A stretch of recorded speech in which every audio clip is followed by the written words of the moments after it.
qui a été posée et qui revient dans tous les groupes, et ça c'est très important, c'est pour la question des parents séparés, quand il y a un parent qui est engagé dans le programme et l'autre qui ne l'est pas du tout. Et c'est le cas le plus fréquent. C'est rare qu'on ait des parents séparés qui participent ensemble au groupe. Et donc, c'est un point que les parents évoquent souvent en disant, bah, si moi, j'essaye d'appliquer de la résistance non violente, c'est-à-dire de ne pas monter dans les escalades, de différer mes réponses, d'être dans quelque chose justement de lutter contre la violence et que, à contrario, chez l'autre parent, on est dans des escalades ou de la violence, est-ce que voilà, ça va décrédibiliser ce que je fais moi, puisque c'est complètement différent de l'autre côté. Alors, en fait, vraiment par rapport à cette question-là, c'est important de comprendre, et c'est ce qu'on essaie d'expliquer aux parents, que vous ne pouvez contrôler que ce que vous faites chez vous.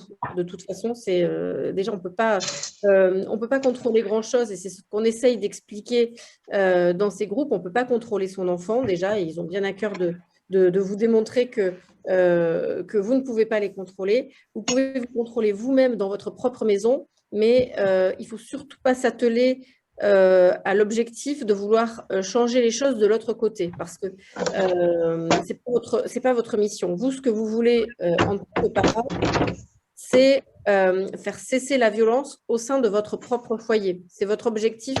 Et ce que vous allez contrôler, c'est votre propre position ou positionnement, mais vous ne pouvez pas contrôler autre chose. Et vous ne pouvez même pas, pour les parents qui sont ensemble, vous ne pouvez même pas contrôler ce que fera ce que fera votre conjoint. Donc, l'idée, c'est quand même, ça reste une démarche qui peut être perçue comme personnelle, en se disant, moi, de ma place, je ne tolère plus la violence entre nous, je ne tolère plus la violence à la maison, et je vais faire tout ce que je peux pour que ça cesse. Mais en fait, quand on annonce ça, on parle d'abord de soi, et on peut pas aller plus loin, et c'est déjà énorme en fait, hein. C'est-à-dire que on va mettre des démarches en place soi-même, qu'on peut pas non plus imposer aux autres. Et je dirais que quand les parents sont séparés, finalement, ça permet quand même à celui qui se lance dans la démarche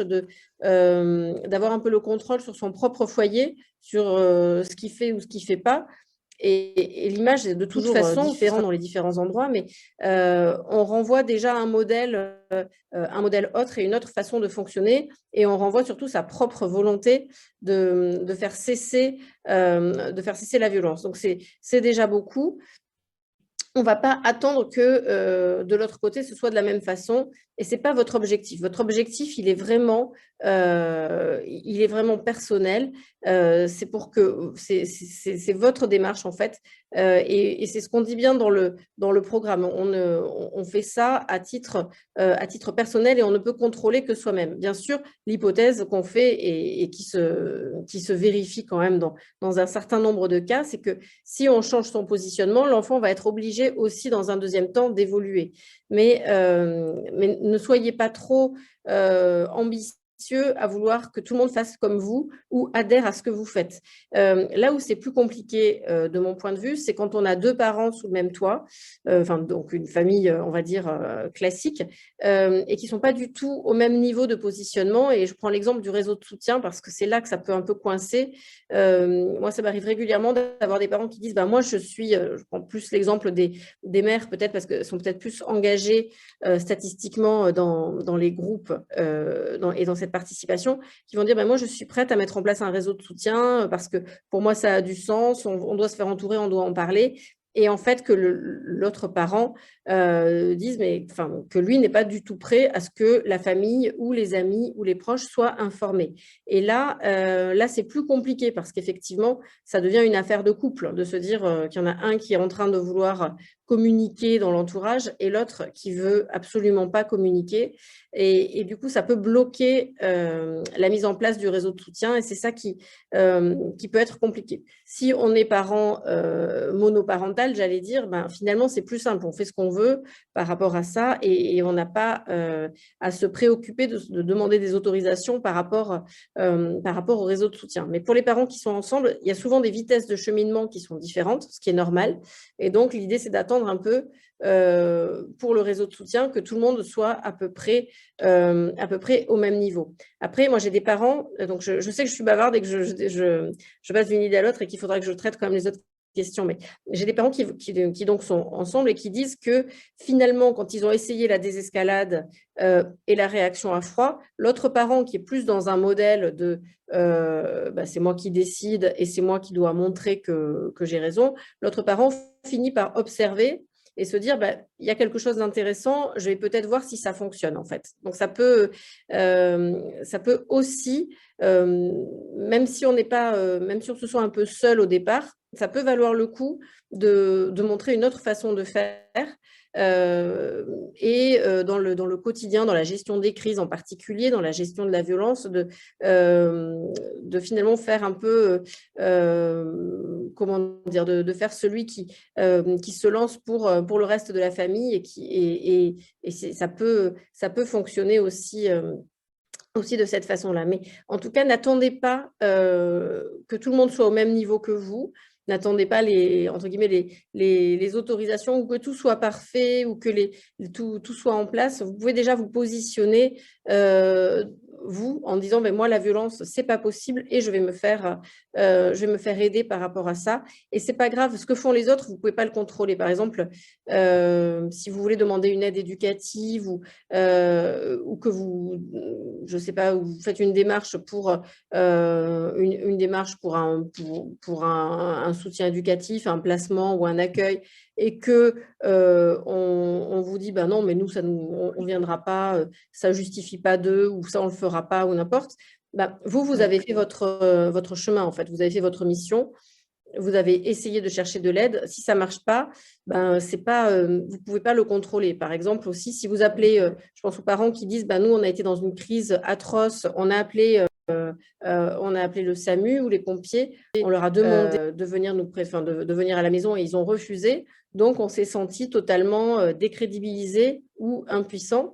Là aussi, il ne faut pas le percevoir comme ça. C'est ce qu'on essaye de renvoyer aux parents, c'est vous, vous avez cherché de l'aide, vous avez voulu refuser cette violence, vous avez appelé pour qu'on vienne vous aider, pour qu'il y ait des tiers à la maison. Donc, vous avez fait votre job. Après, vous ne contrôlez pas l'organisation du SAMU pendant la crise, ni l'organisation des pompiers. Ils ne sont pas venus, c'est comme ça, mais par contre, le message que vous renvoyez à votre enfant, c'est que vous ne voulez pas rester seul face à la situation et que vous cherchez des solutions et que vous cherchez de l'aide. Après, si cette aide n'est pas celle que vous attendiez, ou voire même c'est trop bon, bah, c'est partie du truc, mais ça n'enlève rien à votre démarche en fait et au message que vous renvoyez à vos enfants. C'est ça un peu qui peut être important parce qu'on est souvent déçu quand même quand on se lance, parfois de se dire ben, on aurait dû avoir tel et tel soutien, l'éducateur aurait dû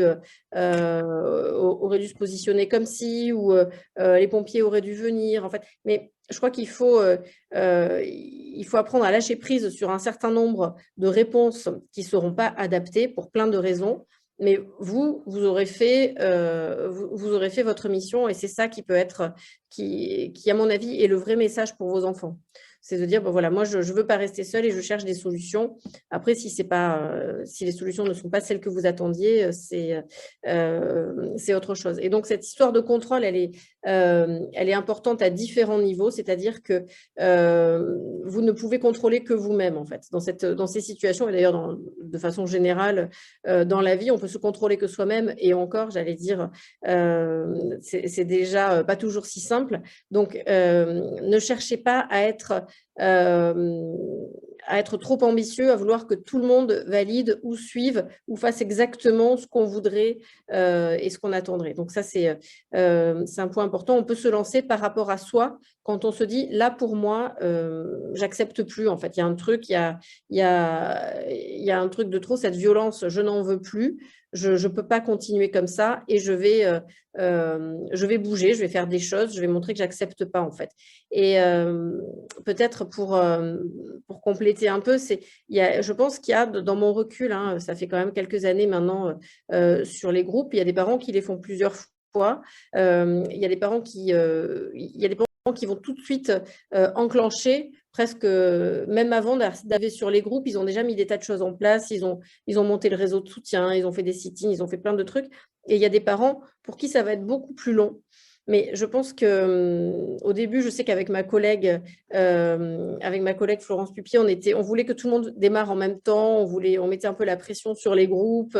Après, on a fini vraiment par changer notre stratégie parce qu'on s'est dit, au final, on brusque tout le monde à vouloir que tout le monde ait le même rythme.